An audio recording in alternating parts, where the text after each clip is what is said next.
और उसमें आपके कंसेप्ट ज्यादा क्लियर होंगे, what is direct proportionality, what is indirect, वो आपको पता होगा।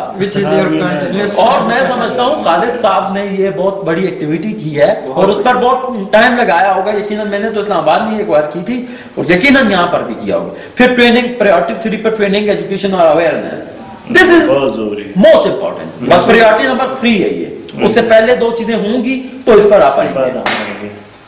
इसकी भी अगेन लीड एजेंसी क्या होगी? CDD, कम्युनिटी डेवलपमेंट डिपार्टमेंट, ये लीड एजेंसी की एक्टिविटीज अगेन फर्स्ट ईयर में ये उसकी एक्टिविटीज है, ये हैं। इसी तरीके से जो नेक्स्ट है for communication and local risk reduction programme की तरफ आप जाएंगे। कम्युनिटीज की रिस्क, उसकी अगेन ये लवाजमात है। अच्छा, इसमें आपको मजा आएगा देख करके। Priority multi hazard early warning system है, उसकी कुछ डिटेल है, बड़ा आपने उसको एनहांस करके बना दिया। मेन स्ट्रीमिंग ये आपने पढ़ा होगा, disaster risk reduction into development. Disaster आ जाता है, रेस्क्यू हो जाता है, उसके बाद लास्ट स्टेप क्या होता है? आपने you will have to redevelop, you will have to develop the disastrous areas. Exactly. ठीक है ना? I am rehabilitate or what is the difference between rehabilitation and reconstruction?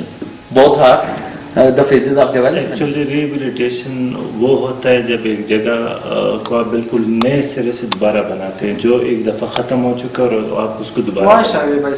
हाँ, और रिकंस्ट्रक्शन जो है ना, एक्चुअली ये है कि आप लाजमी नहीं कि आप उस नई जगह को बनाएं, मगर रिकंस्ट्रक्शन में आपके वो फेजेस कवर हो जाते हैं जिसको आपने कंस्ट्रक्ट करने होते हैं। फॉर एग्जांपल अभी आपके पास हम नई जगह पे जा रहे हैं तो उसको हम रिकंस्ट्रक्शन का लफ्ज़ यूज़ कर सकते हैं, मगर रिहेबिलिटेशन अमूमन वही पुराने लेवल पे उसको हमने स्टेबल करना होता है, जो मेरा कंसेप्ट है। अच्छा, मैं थोड़ा सा आपको इसको थोड़ा सा इंडोर्स भी करूंगा और थोड़ा सा मैं चाहूंगा इस फोरम को इस्तेमाल करते हुए इसमें बताया जाए rehabilitation short term planning, whereas reconstruction is long term planning. Rehabilitation में आप क्या करते हो? जो ट्रॉमा में लोग जाते हैं फौरन उनको है हेल्थ फैसिलिटीज देते हो, अगर कोई प्रेगनेंसी है फौरन उसको वो करते हो, ठीक है ना? फॉर एग्जांपल रिहेबिलिटेशन में आप कैंप बनाते हो, ठीक। रिकंस्ट्रक्शन में शेल्टर हाउसेस बनाते हो।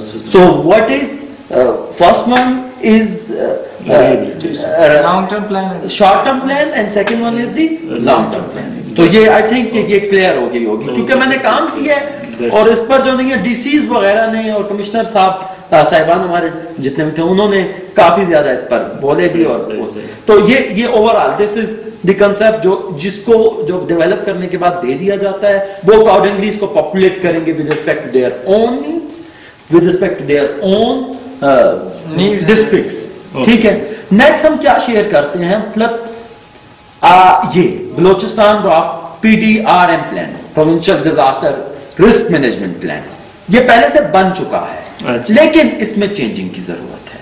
फॉर एग्जांपल ये सपोर्ट करता है कि बलोचिस्तान में कौन कौन से हैजर्ड्स हैं, ठीक है, उनको मिटिगेट करने का तरीका क्या है, ठीक है, ये सब कुछ सिवियरिटी लेवल। जैसे कि एक चार्ट है, ये मैं आपके साथ शेयर करूं। ये क्या है? DRR में हमने पढ़ा होगा relative severity of various hazards पर डिस्ट्रिक्ट। फॉर एग्जांपल अवारान में ये इन्होंने आपको बता दिए इंडिकेटर्स हैजर्ड्स के लिए, ड्राउट है, फ्लड है, अर्थक्वेक है, लैंडस्लाइड है, कम्युनेबल डिजीजेस हैं, फायर है, पेस्ट है, लोकस्ट पेस्ट है, तो ये सारे एक्सीडेंट्स हैं वगैरह। और इसका जो कलर है, ये जो कलर ये है स्कोरिंग कीज वेरी हाई। अब इसकी बेस के ऊपर जब भी हमारी मीटिंग्स PDMA के थ्रू होती हैं, हमने जो भी डिवीजन में जाना होता है, ठीक है, उस डिवीजन के रिस्पेक्टिव जितने भी डिस्ट्रिक्ट्स हैं उनको मैप हमने करना शुरू कर दिया। फोकल पॉइंट होता है, जैसे PDMA की तरफ से मैं हूं फोकल पॉइंट, ठीक, जीशान फोकल पॉइंट से असमतुल्ला। आपकी कौन सी ऑर्गेनाइजेशन है? Human resource. कौन है वो उसका फोकल पॉइंट? मुख्तियार। अब ये कुछ मिनट्स पहले से बन चुके हुए हैं, ठीक है ना?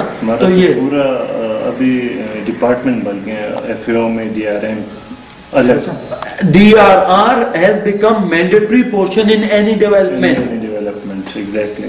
In any development, either governmental or non-governmental. ये तो ये वो था। इसके अलावा हम कस्टमाइज मैप्स जो इरिगेशन डिपार्टमेंट के लिए वो बनाते हैं। तो मैं ये समझता हूँ कि एक एक्टिविटी, और सबसे बड़ी बात ये हम यहाँ पर बैठकर भी बना सकते थे, लेकिन अगर हम यहाँ पर बैठ के बनाएंगे, इस्लामाबाद वाले भी बैठ के बना सकते हैं, लेकिन how can ownership come at district level? Exactly. Unless they will not use their own resources, they will not engage themselves in this activity, the ownership will never. Yes. Or this is the matter of ownership. Yes. ठीक है ना? When you will jot down your document, it means you will become the owner of your document and you will own it. You will follow guidelines, you will follow what else, you will update it time by time. You will do struggle to implement it. Yes. Implement it. तो implementation की तरफ बंदा जाता है। This was all about from me, which is the part of my mandate while working with IMAP Pakistan and leading IM unit of PDMA Balochistan. If you are needing any documentation from me, I can share with you. You can mail me. I can mail you. मेरे ख्याल में हमें जो है ना documentation नहीं, बल्कि हमें नेक्स्ट हमारे जितने भी प्रोजेक्ट्स है उसके लिए हमें आपकी बहुत ज़रूरत है, क्योंकि हमें बेसिक डेटा नहीं प्रोवाइड किया जाता। बिल्कुल ठीक। और मैं आपके साथ अपने कुछ डॉक्यूमेंट शेयर भी करूँगा जिसमें आपको बहुत गैप नज़र आएगा।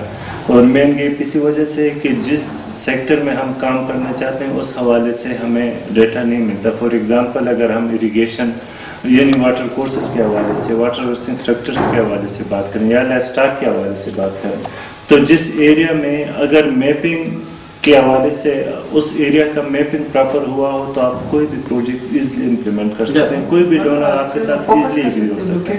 इस सबसे बढ़ के आपकी video, apologise to interrupt you, मैं ये समझता हूँ कि इस नेचर की ट्रेनिंग से you will learn. Yes, These type of training जो IRM वगैरह आए हैं, I think it is blessing. Of course. ठीक है ना? और the more you will engage yourself in such type of training, the more you will gain. Yes. The better policies you can develop. Exactly. ठीक है, तो मैं ये समझता हूँ आप अपने जितने भी IPs हैं, वो आप आपके जितने क्लस्टर्स हैं, जितनी इंटरनेशनल नेशनल NGOs हैं, जितनी भी हैं, लोकल हैं, आप वहां पर थोड़ा सा अगर एक डिस्कशन फोरम पर ये लेके आओ कि जी ज्यादा से ज्यादा इस टाइप की ट्रेनिंग्स की जरूरत है। Exactly. ठीक है ना? क्योंकि Quetta dangerous zone, Balochistan second dangerous zone हमारे सारे। ठीक है ना? और मैं एक सर्वे बता रहा हूँ जिसमें मैंने भी शायद पहले भी डिस्कस किया आप लोगों के साथ। Quetta the most prone to disaster spot in Pakistan. On second number it is Badin.